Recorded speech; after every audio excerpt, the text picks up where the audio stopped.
Have you ever been stopped by the grammar police? We all have that one friend who corrects every misuse of the words your and your. Or makes sure to let us know that we spelled defiantly instead of definitely. Try being a copy editor.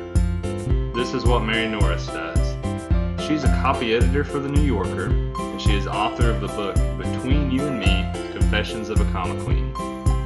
The book is almost part memoir and part grammar guide, as she recounts her work as a copy editor and how it shaped her life. And within the chapters, there are several main ideas about grammar and her life that come out. In the first chapter, she describes how she came to be a copy editor for The New Yorker, the impact that dictionaries have had in her life and her work and those around her.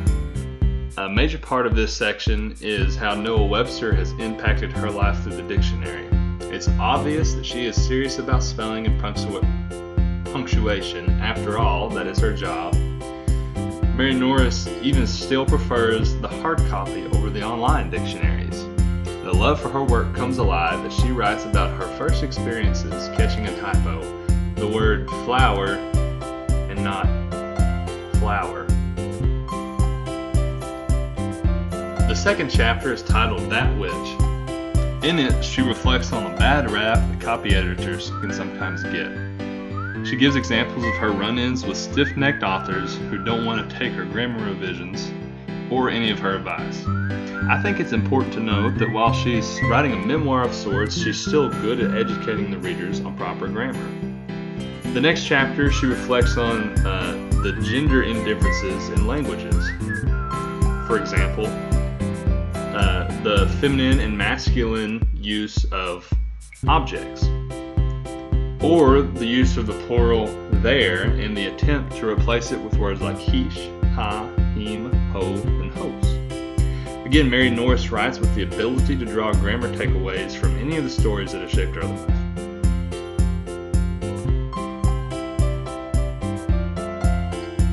The next chapter is all about commas. Comma, comma, comma, comma, chameleon.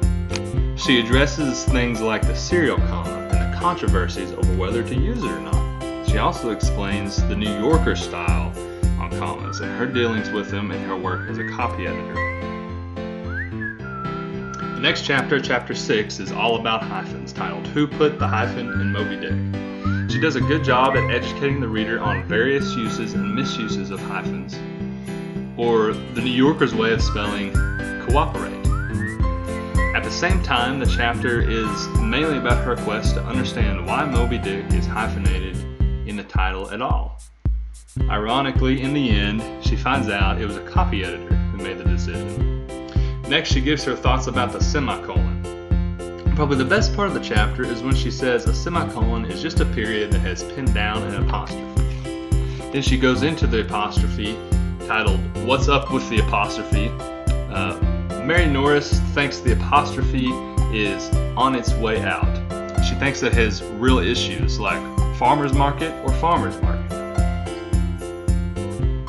And she even writes about the decline of its use because of text messaging and technology. For example, domain names don't use it, GPSs don't use it, and so for Mary Norris, she thinks it's on its way out. The last two chapters, and maybe the most interesting chapters, are about the use of vulgarity in writing and culture, and of all of the things, pencils. She talks about four-letter words used on The Daily Show and even in her own magazine, The New Yorker, as going a little overboard and using too much vulgarity. In this chapter, she makes a righteous call not to eliminate profanity, but not to misuse it either.